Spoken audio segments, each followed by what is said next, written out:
G'day guys, and welcome once again to another episode of Comics to Movies and More. I am your host, Sean Keenan, and as always, I have my partner in crime, Stephen, along with me, and we've got a returning guest, which is fantastic, Mark, who has all the way come from the UK to jump on stream. He's commented and follows the show, and he's got his first Kickstarter, which is going gangbuster, which we're excited to talk about, as well as we'll be talking about the movie Antman, which is kind of cool. But if you haven't already, please click subscribe and click that notify bell when we go live. It is our 30th episode, so that's another milestone, which is kind of cool. So further ado, g'day guys, how is everyone this evening? This morning I'm freezing. I am freezing. It was snowing outside about 5 minutes ago. Oh. Is it still snowing? Not quite. It's just stopped. Where I live in Scotland, snow turns to sleet, turns to sludge in about 2 or 3 minutes very quickly. But it's still cold.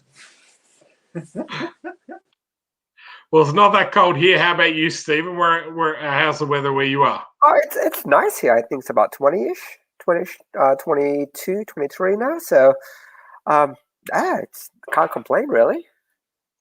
So we've got a few people in the UK already. So morning, Moira. Hope you're doing well. I think she's cold as well. Darren, how you going, mate? I hope you're doing well. Chris, hi, how you going? So yeah, hope everyone enjoys the show. I'm excited. I'm very, very tired, but I'm very excited. It's been a crazy weekend. It's at my household. We've had 3 children under the age of 5. Running around the place, and it was the first sleepover for my little girl. So I can tell you at 3 a.m. when they were still talking and not asleep, I was not a very happy camper, to tell you the truth. But I'm here, and I'm really looking forward to talking about everything. But tonight, you picked Antman to talk about. Why did you? Before we jump to Antman, just 1 second before we jump to Antman, I'm going to share 2 links into the YouTube chat. One of them is Mark's Kickstarter, which we'll discuss fully in details. I'll share the link again when we reach that point. And I'll just, if you guys haven't... Yeah, Stephen. Oh, look at that over here. I know. Yeah. But you can't click on it, though. That's the problem. So someone can't just go click and take a look. But anyway, I'll share the link so people can see it first. I'll also share the link to my Kickstarter in there as well. Again, I know you guys have been really supportive, but take a look if you haven't seen it yet. And Antman, so I'll share both links. And to show that I was up at 4 a.m., Moira was like, I wondered why you were messaging me at 4 a.m. your time. Yes, Moira, that's why I was messaging at 4 a.m. because after my little girl climbed into bed with me at about 4 a.m., both her and my wife were able to get back to sleep. But here I am lying in bed wide awake until I eventually had enough and got up at about 7. So, yeah. So if I do bumble through tonight's episode, I do apologize to everyone. Yeah. Oh, brilliant. You'll be fine. We'll cover the dead space if we need it to. That's it. That's it. Thanks, mate. I feel like a weekend of Bernie's at the moment. I feel like I need to stick up my back just to hold me in place, so that I don't end up falling face forward into the screen or anything. Okay. Why are we talking about Ant? Why are we talking about Antman? There's something much bigger to talk about. We should be talking about WandaVision. Forget Antman. We've got to talk about WandaVision. I've seen it. I've seen episode 5, but it's still so recent. I don't think we can spoil it yet. I think that's a bit cool. Because I'd just like to point out now, just without spoiling it, I went on a similar cast on Thursday night and predicted it to the T. Could not believe it. Pulled it out of my ass. predicted it exactly. I'm so proud of my nerdiness right now. My nerd credit through the roof. Love it. Oh, look, I love the episode, but as much as I want to talk about it, I'm always thinking it's been less than 48 hours since it got real dropped. So you know what? I feel a bit bad. Antman, I don't mind spoiling movies that have come 1, 2, 3 years ago, but something that's just dropped 2 days ago. That's cruel. That's really cruel if we spoiled it. Yeah, I will say that after the first 2 episodes, I was a little bit worried about WandaVision. I was kind of like, what's going on? I wasn't really getting into it, but the last 3 episodes have been absolutely amazing, and to see the episode 5, it's one of my favorite shows now to kind of watch weekly. I'm kind of enjoying waiting for shows again. I don't know if there's other people out there, but in my day, you had to wait each week for an episode of X-Files. I was a big X-Files fan when I was a kid and everything. I'm kind of liking that waiting each week for a new episode. I just finished watching The Strand on Amazon Prime, and I thought that was amazing as well. But we won't talk about that because that's fairly new as well. But yeah. But Ant-Man, we've forgotten how to actually watch television. Everything's on demand and instant now. And so, yeah, it's been a good experience. The Mandalorian was like that as well, but they were more, whereas they were more, the episodes kind of stand alone as such to a point, where this is more of a, the old continuous storytelling. And, it's been good fun. But anyway, and Ant-Man, you just said 3 or 4 years ago. I think it's been 6 years. Oh, wow. Something crazy like that. I think it's about that long. Last year, well, we taken the real blip, which was 2020.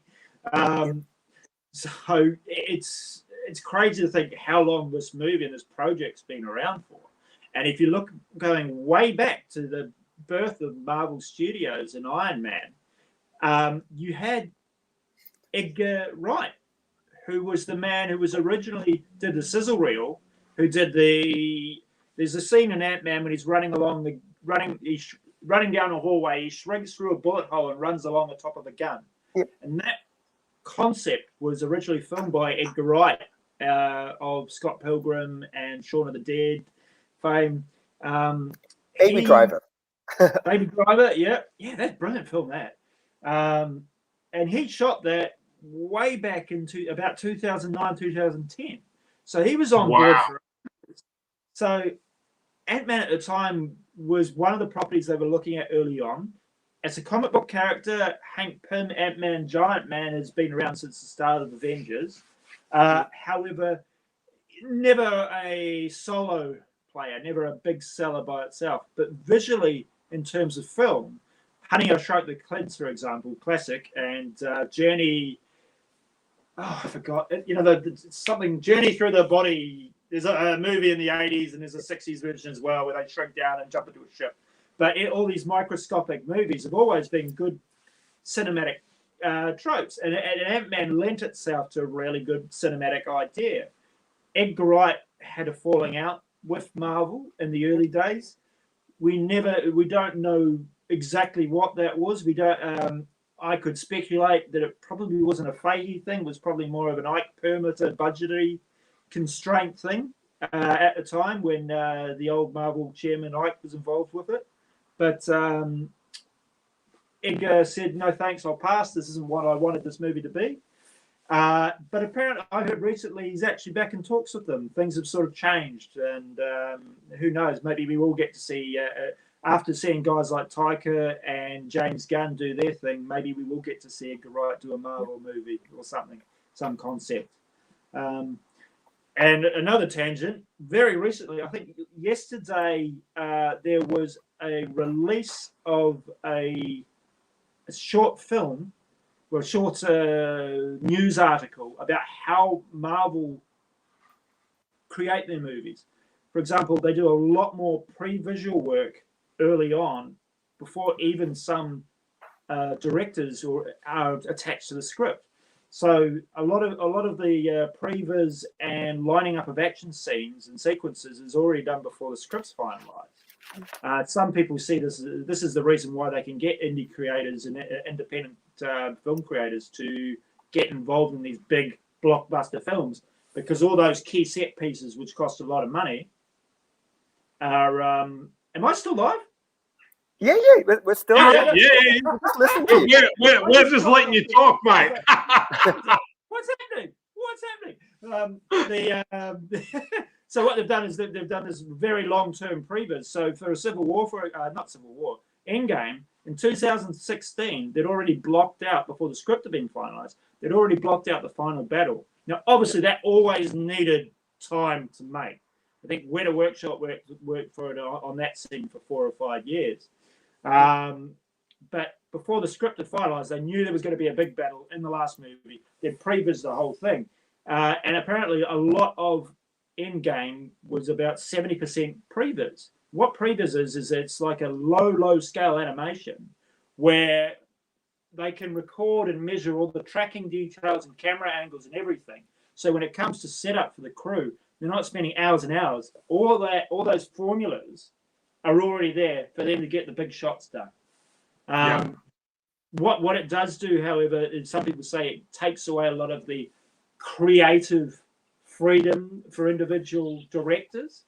But if they are part of the process from the beginning, they'll still be able to influence and direct what they want to see, whilst having, and this is the consistency of Marvel as well, those big money shots are there, and they know that they don't have to worry or stress out.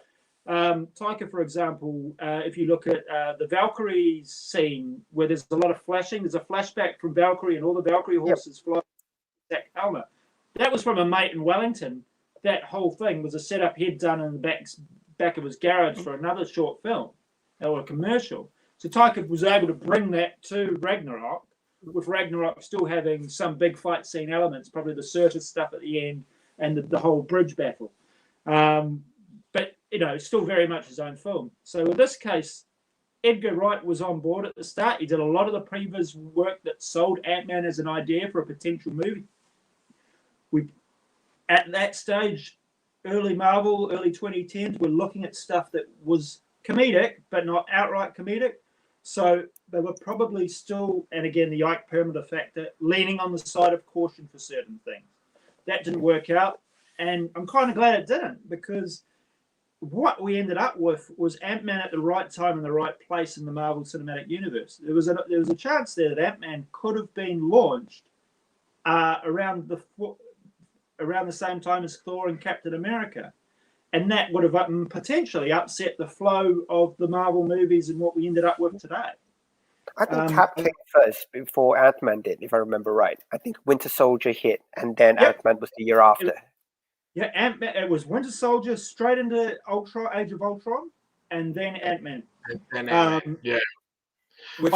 do like also that Guardian 1 had already gone as well. So I also like that they actually make fun and I don't know whether it's Paul Rudd or actually part of what Marvel has decided, but I like how he pokes fun at that he's not like the most well-known Avenger. Like he makes fun of the fact that he is just a guy, type of thing, like that scene in Endgame where the kids are coming in, he's taking the photo, he's like, do you want a photo with me, Ant-Man? And they're like, who? No, not really. So I think those type of things I think really lend or endear you to that character, and I really enjoyed this, and I think it was because Guardians was something different.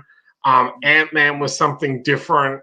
Thor Ragnarok was something totally different again, because I think the trap that you can fall into is just telling 100 First Avenger movies or 100 Captain Marvel movies. That whole creation. And kind of getting a little bit bored of that whole trope of the story. So. Well, I'll stop you on that one because which Marvel movie is this? billionaire industrialist loses control of his company to a bald former ally who betrays him and uses his suit of technology for evil. What Marvel movie was that? I Iron would Man. say first one. Batman. Oh no, but I would say, look, in terms of, and this is why I really like Antman. Thematically, it was actually very different to, say, Winter Soldier, and I really like how they did the Marvel movies this way. Winter Soldier had a lot of the spy thriller elements to it. So if you remove Cap and you remove the superpowers, it was a really good spy movie. You know, betrayals, double cross. You know, think of it, Mission Impossible. You know, when in the end Black Widow changes faces halfway. You know, you can imagine.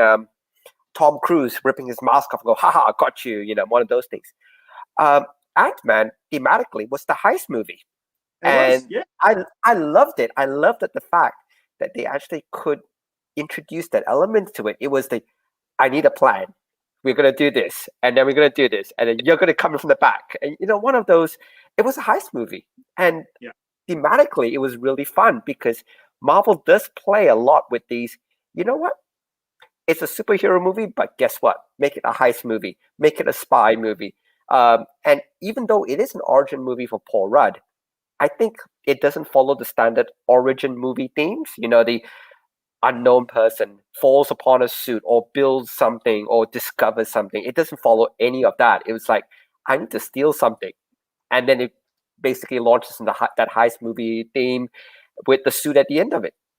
I think one thing, and the fact that he couldn't use the suit, and he was actually disappointed, going, like, I've just broken into this billionaire thing, and all I get is this stupid suit. Like, really? Yeah, type of thing. So, and I like it that you know, he was not necessarily a bad person, but he always seemed to that fault character. He always seemed to be doing the wrong things for the right reasons, and always seem to be drawn to those type of characters. And thematically is a very strong family essence to the whole film. The whole relationship between Hope and Hank, the whole relationship between Scott Lang and his daughter Cassie and his ex-wife. They didn't hate each other. She'd moved on in another relationship and stuff. Even the husband, the father-in-law, husband-in-law, the cop, he was sympathetic. He didn't hate Scott's guts or anything like that. He was always sympathetic through the movie, trying to make sure that they were all doing best for Cassie. And, you know, there's a really good family element running through that and Ant-Man 2 as well. And probably I think they had to do that for Hawkeye as well, because I thought no one was going to give a shit when he disappeared. But I did think it was clever for them that they flipped that he stayed and that they got rid of his family. I thought that was quite clever, because the easy thing would have been just to have him, you know, disappear type of thing, and then also did lead into that Ronan character. But man, I would have loved to have seen more of that Ronan character. I'm like, you couldn't have given us a Hawkeye or Ronan movie in between, like Endgame and stuff, or go back and do it. We don't know when the Hawkeye series is being set. It's been strongly hinted that the Hawkeye TV in Disney Plus series may be during the gap, the blip. So I think not, though, because the daughter's grown up, and that's not his daughter. It's not his daughter. I thought she blipped. Oh, I thought that was his daughter. That's, you know, the one she was training in the movie. If it isn't, then all bets are off. But if that's his daughter, then it's after the blip. Of course. But if it's not, it's game on, really. It's been announced that it's Kate Bishop. So yeah. But we're so spoiled. I mean, could you? This is 20 years ago, even 10 years ago. Can you imagine? We're going to have this year the amount of TV and movies. It'll get to a point where there's either a Star Wars or a bloody Marvel program on every night of the week. Or it'll be at least 2 or 3 releases a week minimum by the end of the year. I think. Look at this way: the Mandalorian season 2 was a backdoor pilot for 4 different series. A backdoor pilot for 4 different Star Wars series: Ahsoka, Bo-Katan, Boba Fett, which they announced, and possibly a Luke series. So you know what? the New Republic as well. Oh, Rangers. So five spin-offs. So it's like, you know what? We're not doing pilots anymore. We're just gonna shove into the Mandalorian and backdoor pilot all of them up. And we well, keep that's giving. the clever thing that they've learned from Marvel is being able to go, I'll tell you what, if we have enough time and enough space to introduce a character into a movie or into a series, then we don't need to go back and do a whole pilot episode or anything like that. And especially now where Marvel's done the for people that are jumping on board Marvel now, they've gone and done that little Legends 12-minute rundown of all the different characters, so you can catch up without watching all the movies about knowing where she is in that point in her life and why she is at that point. And that's very, very clever. And I'm being a massive Star Wars fan, super excited to see that broader universe type of thing, because it's always hinted to and everything, but it's always mainly been based around the Skywalkers. So to kind of now have series lend off that and reintroduce some of the Legends canon as well, I'm super, super excited. I want to see a Quillen Voss and Ayla Secura story. More Grogu. Just bring him back. More Grogu. That's all we need. Baby Yoda just walk. 1 hour, Baby Yoda walking back and forth. That's enough for me. I wanted to see them bring Mara Jade, and I want to see more Thrawn. Thrawn. So did you hear the rumor that they are talking about bringing Mara Jade back, and they're bringing it back in the Ahsoka series as she is also either with or hunting down Thrawn. So that's the rumor that that they're bringing her back. It just probably won't be as Luke's wife, but they're bringing back these characters in different ways, which is really interesting. And the other big one is that they're waiting to see, which I think is in about a month now, how that Justice League Scott Snyder cut goes. And if that gets well received, they're talking about going back and redoing The Last Jedi and Rise of Skywalker with done stuff that's been cut out of the series and then refilming stuff to make actually a different film, which would sounds very, very interesting. So I think, I mean, obviously we've gone off Antman, but that's fine because we're all interested. With the Rise of Skywalker and stuff, it's the films. For me, not everyone's completely happy with it. Again, it's usually the guys who grew up with the first trilogy who are not happy with it. The people who grew up, like, I'm not a big fan of Phantom Menace. I actually like Revenge of the Sith, to be honest, except for Hayden Christensen's wooden acting. The other two aren't bad, in my book. But it's funny, I've got mates who grew up with the Phantom Menace and blah, blah, and they love it. They adore it. Empire Strikes Back, they're not, and for us, the older guys are like, Empire Strikes Back, yeah, brilliant, love it. So there's a new generation coming through with these new movies. I don't think Disney, it made their money. I don't think they need to backpedal and do that. I think it does disservice to the people who ended up creating what they, the movies. Well, when Ryan Johnson comes out and says that he didn't give a shit about what he created. Who did that? Ryan Johnston. That's what he said. He goes, I didn't care about the Star Wars lore or anything. He goes, I wanted to tell this story, and that's what I did. Well, mate, I tell you what, a big. Yeah. Okay. Right. Fair. I see that. Yep. That's interesting. So, and I think that's you look at something like Rogue One, which was fantastic, wasn't it? Yeah, I loved Rogue One. And I took my nephews to those films, and Force Awakens and Rogue One. Like in Force Awakens, when the X-Wings come down, they shoot over the lake and everything like that. I took my nephew, who was about maybe 8 at the time. When he saw that, he jumped out of his seat like he was that excited. And I was like, that's the reaction that I wanted, like, going and watching a Star Wars film and everything like that. Now, I took him to the next 2 movies, he was like wanting to leave halfway through. So you're talking about trying to get a whole nother generation into Star Wars. And as if you know anything about Star Wars, it always comes back to one thing. How much merchandise do they sell after each movie? And The Last Jedi and Rise of Skywalker were the two worst performing merchandise sales in the history of the franchise.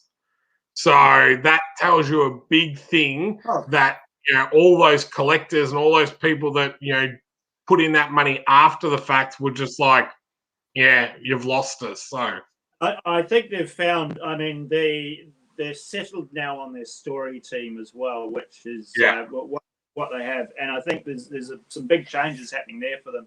And obviously there's, you know, the chosen one, Dave Filoni. Everyone's just like, let Filoni do everything, you know, basically. Because he grew up with it, he understands it, he loves the lore. And, you know, and even... it's funny. Have you ever watched? God, we've got so far off topic. I love it. If you look at the behind, so last year, last Mandalorian, the first Mandalorian series, they had a behind the scenes episode. You know that what do they call it? Uncovered or uncut or whatever. Gallery. Gallery. Yeah. It was 5 or 6 episodes, but they only did one for the second series. Yeah. But making of season 2, that's it. That's much. The second series gallery is much more revealing because you've got Jon Favreau and Dave Filoni just off camera talking about, hey, should we put this in there and should we do this? They're like, no, we can't do that. Yeah, let's do that. You know, there's a phrase that some of the guys yell out.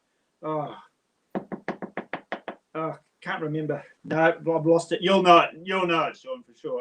But if you go watch the gallery just on The Mandalorian, you'll just be like, and not that you're already not converted on Dave Filoni, but yeah, he's just absolutely brilliant. And then what's really interesting, I just thought of a really good parallel between what Star Wars is doing with the old universe, which they put to the side for these new Star Wars stories. It's kind of what Marvel film do with Marvel Comics. They take out the good elements of the comic books and put it into something that really works. So, you know, they've cottoned on to that idea, I think, a lot better and a lot stronger. Seeing things like there was the video game comic book series and toy line, Shadows of the Republic. Remember that? And it was like early 90s. So that was supposed to be post. Shadows of the Empire. Sorry, Shadows of the Empire. Close. So close.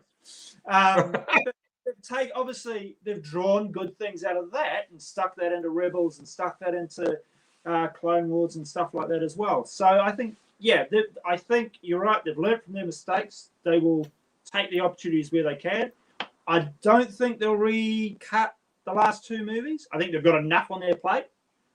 It might just cause more hassle than what it's worth. Scheduled for release in 2023. That's what they're saying. I'm straight to Disney Plus. I will hold my breath till they do a proper announcement on stage and again. But if they are doing that, that's full credit to them. The benefits of it, like you say, they could recut old material. This Land for the Win. Yeah, let's talk about my book. Right. Oh, wait. We've got to pull up a. I think Lucas, if you can pull up his comment, because I'm refreshing your page now, and I think you're a little bit closer. Oh wait, hey, that's my phone's pinging. You just told me to put an alert on it. Brilliant. Thank you so much. See, you don't have to refresh, your phone pings. £99 to go. Woohoo! I tell you, yeah. So it's been stressful. It shouldn't be stressful, but okay. Do we finish on Ant-Man? Do we finish on Star Wars, or do we? Yeah. Yeah. So, did you see that I picked up when we started talking about Star Wars? I was like, oh, I know. Well, next time I'll talk about Boba Fett. All right. Oh yeah, hell yeah, man. I sent a link to yourself, Sean, which Mark shared. It's a Google Drive. There is one, I had to look through before I sent it to you. There's one video you need to play. It's the first video. If we can play that first before we talk about this land. You know which video it is. It's the first one. I do. I'm just setting it all. You know which video this one is. And if you haven't backed yet, this video will make you back. That's all I can say. I won't spoil it too much. I haven't backed it. Oh well, you can't. Oh dear. Now where is it? In the meantime, Stephen, I hear you've got a Kickstarter going. No, that was last week. I've done my thing last week already. This is all you today. Today is all you. Yes. I haven't got it. I do. That's the one. That's the one.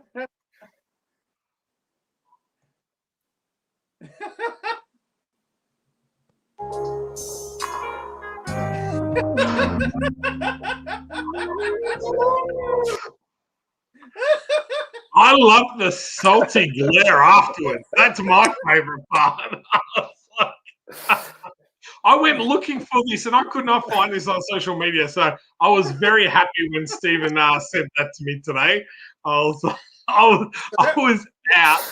As I said, we had the friends' kids over, and we're at the park. And I was sitting down and I watched this and I was like laughing so loud that other parents were like, what's this guy doing? Type of thing. It's just, should we do it one more time? I think we need to do it one more time. Oh.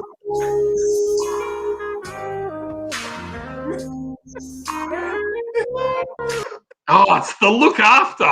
It's just, yeah. I'm like, yeah. That was my Facebook profile for a while. Everyone's like, you can make them animated? Profile. Every time you'd scroll up, I'd be doing. That's my COVID hair. That was done about 4 months ago. It's even longer now. It's crazy. Oh, wow. Oh, hang on. Are you going to do it live for us? Hang on. You don't have a slow-mo. Oh, it's not the same. That's crazy. Look at that. It's ridiculous. I tell you, I've got a lot of sympathy for ladies. I get it. I understand why you take so long to get ready. Drying this is a absolute pain in the backside. It is. I've learned how to do the old hair tie thing. I get it why you walk around with hair ties on your wrist. Totally understand. It's I've been off work. I had back surgery in February last year, and I've been off work. So I thought, why not? No time like the present. So this land, eh? Good book. Yeah, I was just going to say, as I just clicked on it, there was another pledge. So I think we're even closer now. So I tell you what's crazy is when you see it in Australian dollars, because the pledge level is actually £2,500. It's my first Kickstarter, and I've just been blown away by the kindness and generosity of people all over the world. And it's been really interesting. You two guys know about the stats and the background behind these things. It's not a charity, right? You're trying your best to get the best product or, the best story and the best package for people that you can. And me and the team are really proud of what we've come up with. Obviously, Pierre Dedelis, the same artist Stephen has with Wordsmith, he's just absolutely blowing us away. And he does different style. He's a bit of a chameleon, because his art style compared to Wordsmith is just tweaked a little as well. And his other books is stories of fairy talia that he's worked on, and these other books he's worked on.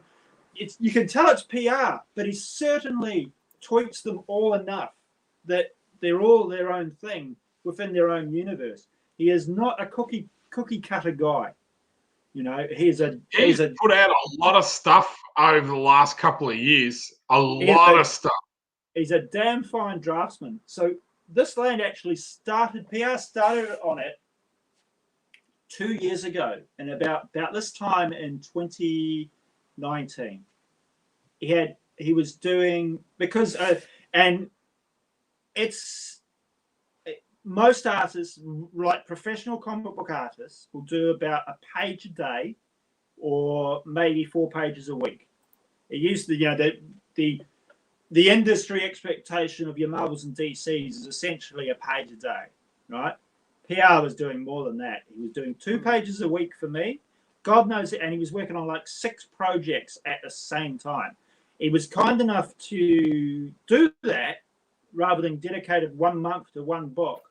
So, he's a clever man because he's working in indie comics, but he was spreading it across a whole lot of people. So, and I would, pages come in, money's in the bank, bang, straight away. He's just brilliant, absolutely brilliant. And because I wanted to work with some professional comic book artists who had done the hard yards, they knew what they were doing, they had good track records, and him and Liesl, the colorist, who's worked on Dynamite, Scout Comics, she's also written a story for Scout, which is coming out in the next month or two. The Man Who Fell to Earth, I believe. I probably got that wrong. Sorry, Liesl. And Hassan, who is the letterer, who has won a.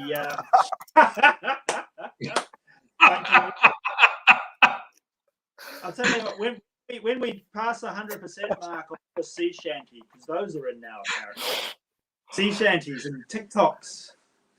We were talking about stretch goals, Mark. I would be happy to up mine quite considerably if you would maybe dye your hair blonde and do that video with peroxide blonde hair. That would be Fabio going. The Fabio.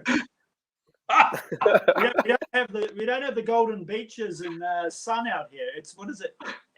It's 11:30. It's overcast. It was just snowing, and it feels like it's the evening already. 11:30 a.m. Good night. But you were talking about this being your first Kickstarter, and one of the things that we thought that we would highlight for people that have never run a Kickstarter before is there is this platform or site that is called Bigger Cake.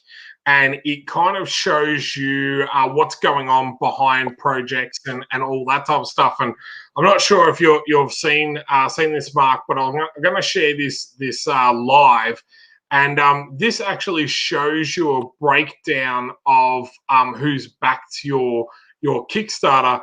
And as you're a first-time creator, you've actually brought 29 people that have never been on the platform before onto the platform to back your project. That's just about the population of New Zealand. That's incredible. I can say that. I can say you can't. No, I definitely wouldn't say it, and definitely not live on air. So I do want to get to a Armageddon Expo at some stage and get out alive. So. But this is a really cool site that gives a breakdown of not only how many backers you have and the engagement and stuff like that, but I really like having a look at that new and returning customers because it shows you how new creators, if people are launching all the time, how they are actually able to bring new people onto a platform, which then, Stephen always says this, a rising tide raises all boats, type of thing. So the more people that are launching and the more people that are creating gives everyone an opportunity then to sell to other people. And, I got to say, mate, you've done an amazing job to launch this and have the response you have so far. Yeah, it's been the whole journey, as it will. It's been 4 or 5 years in the making. 5 years, if you take out last year, because last year doesn't count for anyone. You could still do plenty of work, but in 2016, I've told this story before. 2016, I won the Miller World Talent Contest. Wrote Hit Girl, got published by Image. Thought I was going to be the best thing since sliced bread and write bloody Marvel books and all sorts. No, of course that didn't happen. I didn't know anything. But I spent the next couple, I was very lucky to be in the UK. I spent the next couple of years going to conventions, and a lot of the conventions over here have trade days or industry days where you'd sit down, you'd sit and listen in small seminars, and you'd be able to practice pitch to people and find out what pitches work and don't. Talk to some editors from overseas, Dark Horse and Image even. I spoke very, very briefly to Eric Stevenson of Image Comics. He won't remember me now. I don't think I made an impression. But, you got to meet people and network. And I spent that time learning what needed to be done. And I saved a lot of money in the meantime. And that's how I've gotten so far ahead with this land. This land, all 5 issues are completely drawn, which if if you've got a strong background within comics, unfortunately, sometimes a lot of new series don't keep the pace. They're not all there, and sometimes there's some technical issues and issues. Thank you, Sazzy Girl. Appreciate that. And often you don't get the end of the story. Even big-time creators have gone on Kickstarter and not delivered. So it was very, very important to me that the book was complete before we took this step onto Kickstarter. So anyone who does join up and sign up to this land will know that the story is completely drawn. But the funds from this, and it's actually quite a low stretch goal for a Kickstarter for the goal of £2,500, because all that money is just going straight back into the book for the creators to be paid to colour and letter. Those 2 stages are still very difficult and take time and very valuable to the look and feel of the book. But without the book, without knowing that book's been drawn, there can be a lot of doubt in some backers' minds. So all 5 issues are completely drawn. So we will see this whole tale will be printed and published.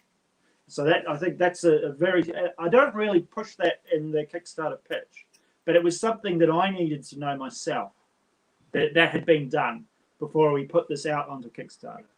Now, before we ask you some more questions about the project, can we have a quick look at the video so everyone can check it out? Of course. It's like 3 minutes. I talk a lot. What if you had the power of a god? What if the gods wanted that power back?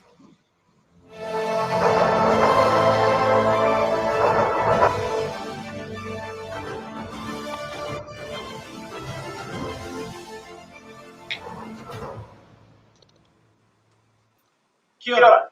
Hello, my name is Mark Abnett. I'm the winner of the Miller World Talent Contest and writer of Hector, New Zealand.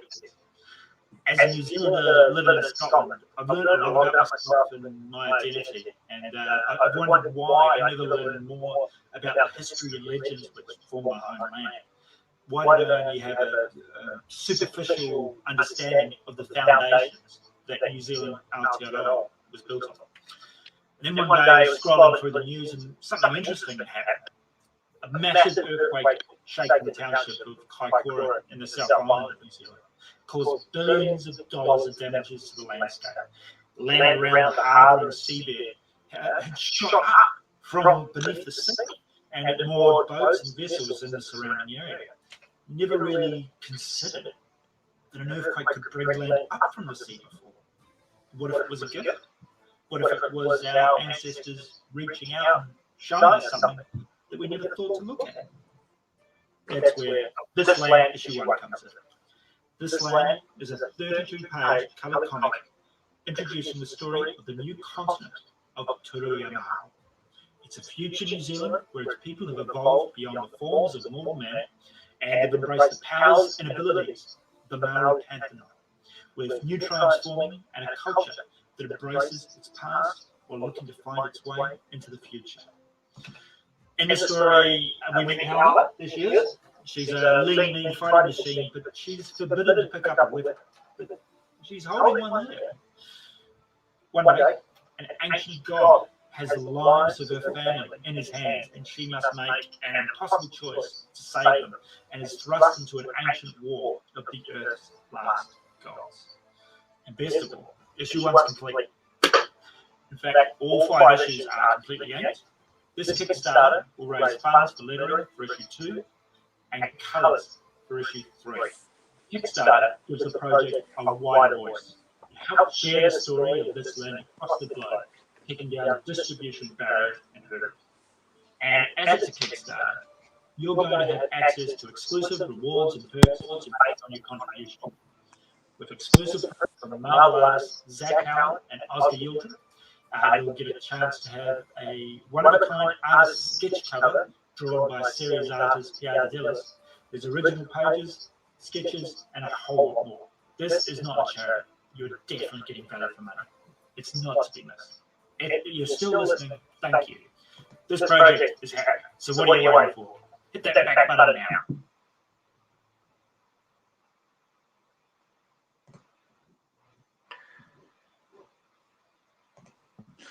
%99% of your goal. What? That's amazing. 99. Yeah. And Stephen, I can see you talking, mate, but you're on mute. No, there was an echo, so I thought it might have been me, so I muted. So it might have been me as well. Can you hear me? Yeah. Yes, we can hear you, mate. Let's go through your campaign. We've got 15 minutes, crap. so we're going to give it to you and basically run through your campaign, run through the project we love, run through everything that's happened, and it's all yours, basically. You've got the floor for as long as you need it. You like me. You really like me.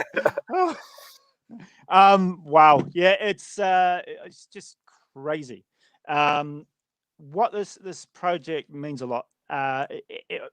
What I was told is basically write what you know and write short stories. And I ignored all that advice and I wrote a 5-issue series. I created a world which has grounded in the history of New Zealand and Aotearoa New Zealand and the Maori language and the Maori gods and myths and legends. But we're bringing them into a new era and a new world. I've been very respectful of what's come before and tried to make sure as much as I could that all the design work and all the art original designs were done by Kiwis. And it's important that Kiwis with whakapapa, which is people of the land of Maori descent, were involved in it. So we had a couple of guys there who just popped through. Trent, Seb, Heck, and Verona were key to that. So they had been very early on. Heck and Seb came on and did a lot of the tribal designs and insignias. Trent was a hugely important part to make sure that the language that I used was correct. There's sprinklings of Te Reo Māori throughout it, because I envisioned a future in New Zealand would be a world where the language is interchangeable between Māori and English. So I made a few mistakes when putting that together. Trent saw me right, thank goodness. So I can officially tick that box. But it is a new world as such as well, because we're talking about 100 years in the future. So there might be some sayings there that aren't correct on paper, but it's how people would talk. So there's a little bit of creative freedom in that there. There's been some very, very kind reviews of the book. Even you scroll past that one, that's Mark Miller hyping up his own stuff. Called me the next Alan Moore. I'm not the next Alan Moore. Good God, can't grow a beard. I can grow a beard, but I get sick of it pretty quickly. Yeah, scroll up, get rid of that. Don't look at that. Yeah, it's every character, everything in the book has a rhyme or a reason or a place. So a lot of work was done. So there wasn't any Deus ex machina, which is basically the machine of God. So there's nothing that happens that isn't explained or is grounded in reasoning. So it can't be like, yep, that's magically done like that sort of thing. Everything that we've planned and everything we've planted within the story has been done to make the story better. And you don't need to know everything we've done, but the work's been done, if that makes any sense at all. I kind of went, I went full Hickman, full Jonathan Hickman on it. And if you know anything about Jonathan Hickman and his Secret Warriors, his Fantastic Fours, his Avengers, and now his X-Men. It's X-Men now, yeah. That is everything. Everything has a reason for being. He doesn't do anything without a purpose, and I've been very proud that we've managed to do that here. You see the intro pages here to the story where we briefly touch on the creation myth of Aotearoa, New Zealand, with Ranganui, the Sky Father, and Papatuanuku, the Earth Mother, were separated by their children, the elder gods. And here is Helena explaining to the kids around the campfire that she's going to tell the story of the new New Zealand. And that New Zealand's name is called Turuia Maui.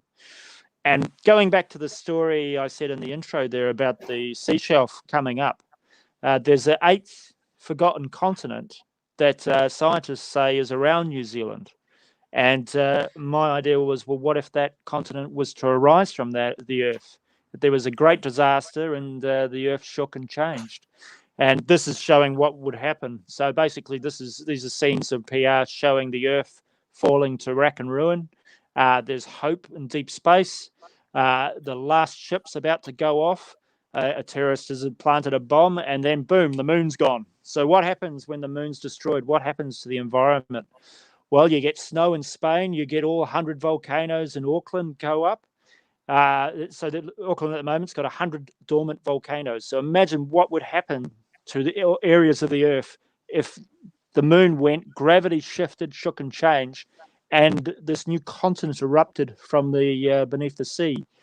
And as that continent erupted, it released the powers of the ancient gods, and the people in this area were imbued with certain powers and abilities. I'm not going to explain too much what happens here in this pic, but something's come back, and something really bad looks like it's happened to that campfire there. There's a few kids look like they've been blown up if you scroll down a bit. I do like the fact that you give so much of the book to really entice people in. I think one thing people always seem to fail sometimes on Kickstarters is to show enough artwork to kind of draw people in. They're always worried about showing too much of the story or giving too much of the story away. But I've loved how much of that you've actually put in so that people can actually read through and really get into the story and have an understanding of it, type of thing. So there's 4. What's happened here is it's the original page count for the book was 20. It's now 28 with 4 supplement pages, and those supplement pages. I did go a bit full Hickman, and I have got some data sheets there, and people love maps and info stats about the area. So there's a bit about that, a bit about the area that our heroine Helena is growing up in. So every book there'll be an info page and a map showing the area and the region they're in. But the 4 pages, there's 4 pages after the campfire scene there of her telling the story. It's very simple. It's only a couple of words, but it's not like that for the whole book. There's definitely there's a lot more to be said, but that was just to give a flavour. And if you're telling a story to kids, that's sort of what happened, and they can make their own mind up by reading and looking at the pictures there. It's not just a kids' book. It's done really well with kids. My mother took some copies home to New Zealand, and she was looking after us. She's a former teacher and was helping out at a school holiday program, and she made sure that unknown to me, she gave them to quite a few kids. And they're like, where's the next one? Where's the next one? They were just lapping it up. And this is 8 and 9-year-olds. And the key thing is, especially for New Zealand, and I think even in Australia, it would be the case, there aren't a lot of native heroes and books that kids can grow up with, and I could be wrong on the Australian thing. I know you guys were quite big on Phantom for a while. That was Bill Lawry, the cricket commentator, anyway. That's still not a local hero. That's the issue I think that we face is that all of our stuff is Americanized. It is very much that taken over. So it is great to kind of have something that is people can relate to. Yep. And while there is, this isn't ramming stuff down people's throats too. This is a new world, a new place. There's there can be complicated stuff. You can read into layers and meanings and all that sort of thing. But at the end of the day, it's a hero's journey and a story of a young woman who's put in a bad situation, who has to go on a journey and do something to help save her whānau and family. And, it's there's some issues there that are relative to today. I'm just very carefully trying to talk around things without spoiling them. It's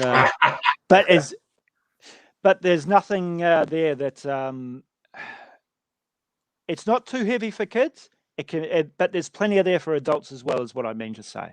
So the campaign is obviously, we just funded. I can't believe it. That's crazy. Oh, we did? Oh, really? I thought you said, is that it? Oh, no, we just 30 quid. Never mind.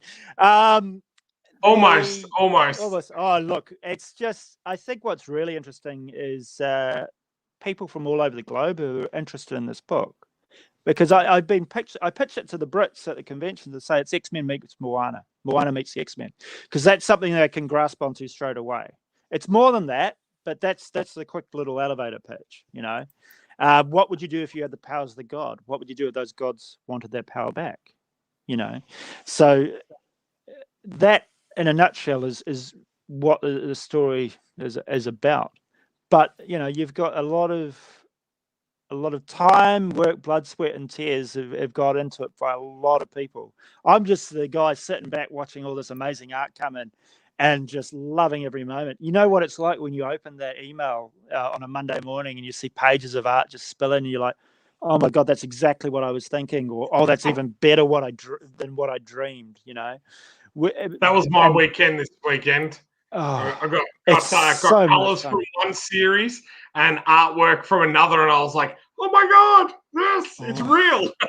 I wish I could be back at that point again, but the focus is fully on this, and there's a lot of other stuff curdling away in the background.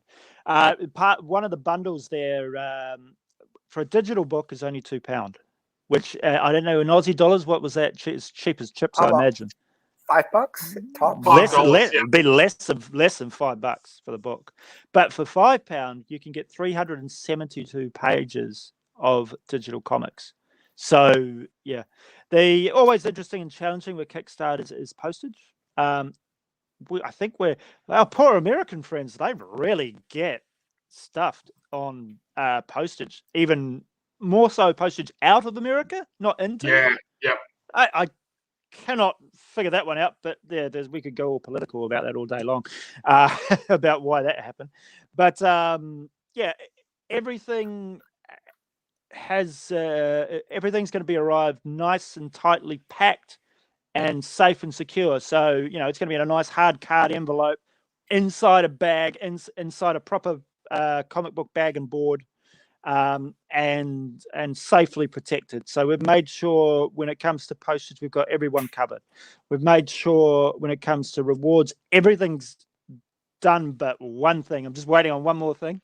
Zach Howard, who's formerly Venom artist and a Hellboy artist, he's done this magnificent print of Helena for us, which is nice. Absolutely beautiful. We're probably going to do a colored version of that for the next Kickstarter. But the black and white one's absolutely gorgeous. Was that done digitally or traditionally? No, traditionally. So would that be a reward? That is a reward from the £20 mark. There's Kickstarter exclusive. And this might look familiar to you, Sean. This is Michael Milipola. Michael Milipola. Yes. Yeah. That's basically him as an Axlander. That's his sketch. So that's one of the rewards from, I want to say, £20 up. Absolute. Oh, he's so good. He's so good. The hair. Double my pledge on the hair. Oh, thank you, Shane. That's Shane, isn't it? Yep, that is Shane. Yeah. Oh, good man. You should I just Shane, I might send you a personal video of me combing my hair if you want. And that's I have to ask, so- with being a first-time Kickstarter, the one thing that we try and do is hit on a tip that we can give people, or some advice on that. So, for people that have never done a Kickstarter, what tips can you give in regards to building an audience, or building that momentum before you actually launch? How did you go about building that? So I did a couple of things. One of them worked really well, but didn't quite do what I'd hoped. A lot of it is engaging with people and communities and being authentic. So I looked into a lot of myth and legend boards on Facebook and Reddit and stuff, and didn't talk about the book at all, but started engaging and talking with people about myths and legends and history and whatnot, and I just absolutely loved it. There are plenty of groups online for that sort of thing. So if you're into sci-fi or cyberpunk type things, there are heaps of, you sat with your Talus and your Spartacus boards, leaning into that, with your brain stops. Yeah, it's been a long week. I had to get up early. I don't like getting up before 8 these days. Too hard up here. But be authentic and engage with people. I did run a couple of promotions, but one of them was and Facebook ads, and one of them was sign up to my newsletter and sign up to follow my campaign and go in the draw to win £100 Amazon voucher. Oh yeah, heaps of people did that. Everyone wants £100 Amazon voucher, but that actually wasn't authentic. It wasn't the people who were into the campaign as such. But before I did the campaign launch last week, I did win a fantasy book prize pack, which was relevant to my story. It had some Maori myths and legends. It had some traditional myths and legends. It even had a couple of comic books of Avatar: The Last Airbender and Legend of Korra, which are influences on the story to a certain point. And that's actually the people who want those books. This is the audience I want to interact with. So it's the key thing is to be authentic and open and honest. One thing I found that's been really challenging but a very good fun has been I've sent every single backer a video message for this app called Loom, and you record video messages. I sent 75 video messages, personalized video messages on day one, and I was like, I don't want it to be that good, do I? God, imagine doing that 75 a day. I'm still talking, so it's kind of working. But it was really good because I had a lot of people come back and said, "Hey, thanks for doing that. Taking the time to reach out personally." Because and I say this in the messages to a lot of people. I said every dollar, every cent, every penny, every pound, it means something. It doesn't. People are in different financial circumstances. If they can't contribute a lot, that's great. If they can, if they contribute a lot, that's amazing as well. But everyone equally has my respect and adoration for helping us get to this goal. It's amazing, and it's weird because it's this huge disconnect these days between, you look at these properties that we love, like the Marvel and Disney. We all have ownership of that, whether we do or not. Disney own it, but we all feel we own it. And it's lovely to see other people become invested in our story, and for them to gain some ownership of that as well. And that's how you build fans and following. Is everyone is emotionally invested in it. And I do not take anyone's pledge for granted, anyone's contribution.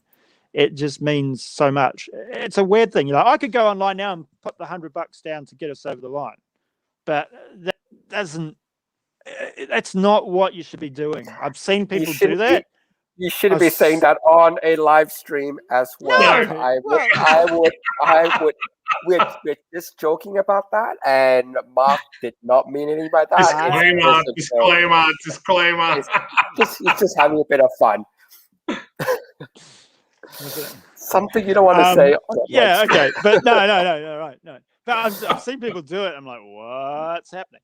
But everything here and the way I've set it up, it's not the way this Kickstarter is set up as well. It's all everyone's been paid. Everyone's been paid for their work that they've already done. The money from this goes straight into the new print run. All the work is done. It just needs to be printed. I just need to know how much to print. Press that button. You know, that's already, the time's already booked in. It's not as if I'm going to be dancing with champagne, having a champagne bath or anything like that. It's not what this is about. I could have gone out there and asked for money, but I don't need that. I need to get to this goal so we can keep going together. And I think that ties back to what you were saying about being authentic. Yeah. In regards to sometimes like when you hit a target so early on, you're like, well, I can't ask for any more money because like we've hit the target. But it's about being open and honest, as you're saying, and being authentic and saying, well, I tell you what, we're so grateful that we've gotten here. But if we can now get here, this is what else we can do. I can get the next issue out to you quicker. I can, give you some extra rewards. We can maybe make the book a little bit bigger, and actually, as I said, be that authentic and engage with the community to let them know, well, I appreciate that we've made this, but if we can now actually get to here, well, then this is what else I can kind of give back. Yeah, and I'm certainly not going to be sitting on my laurels. There's plans, and there is much more gratitude and things to come. There is basically, as I say, everything is a purpose. Everything's budgeted out. There's no pie in the sky. Let's go for this number. If you're doing a Kickstarter, you need to be very specific of what your needs and goals are and how they can help you grow as a creator and help the audience and the people who have contributed as well. It's not a handout. And you guys, that it's never considered that. It's about getting the work into people's hands and getting them and rewarding them for rewarding us for this brilliant, beautiful job. It's definitely. I'm still I got really emotional on day one. I was like, what is happening? That's so crazy. And it was really weird. You talk about the stats, just to see the people, friends of friends and friends I hadn't heard of in years. But the split was equal, 50-50 between people who'd come from people who were already following me and the audience I'd created to all this new audience coming on board via Kickstarter and via other sources. It was just you get I hope you do, but you get humble very quickly about it, and you just want to make sure people get this. The story's been sitting with me for so long, and I just cannot wait for people to get to the next stage and and get the feedback and hear what they're thinking, because it's bloody exciting. And also there's other stuff in the background that's been happening that I never imagined would be happening, which I can't talk about, which is fun. But it's not money or anything like that. No, you didn't get that hint? Netflix? Okay. It's nothing like that. Yeah. No. Just woof. Yeah, it's nothing like that, but there's some cool stuff that's happening, and everyone's support here will help us get to the next step. Awesome. You should never get into comic books to think you're going to make money and be a millionaire and get a Netflix series. Never. If you do that, you will fail. You do it to tell the best story you can tell. And I teach a lecture every year at Glasgow City Glasgow City College digital comics course. I teach a writing panel there and about story structure and world building. And the first thing I say to them is, you're not, as an artist, yes, you should definitely be getting paid. You should definitely, set parameters and be professional. But do not go in with the ambition of being rich and famous.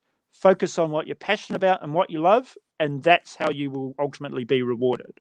Does that make sense? Yeah, makes perfect sense. Yeah. Look, we probably could go on for hours and hours and hours. And well, I've actually really enjoyed listening to you. But we do have to. It's time to wrap up. Unfortunately, me and Sean need to get up for work tomorrow. It's morning for you, but it's 11 o'clock for us. So look, thank you so much. Thank you so much for coming on. If you guys haven't, he's 31 Australian dollars away from funding. So let's hope he gets funded tonight or sometime today. And I'm sure we'll all hear about it as soon as you get funded. So, and look, your hair video has doubled a lot of pledges. So you know, that video has paid itself off already. So,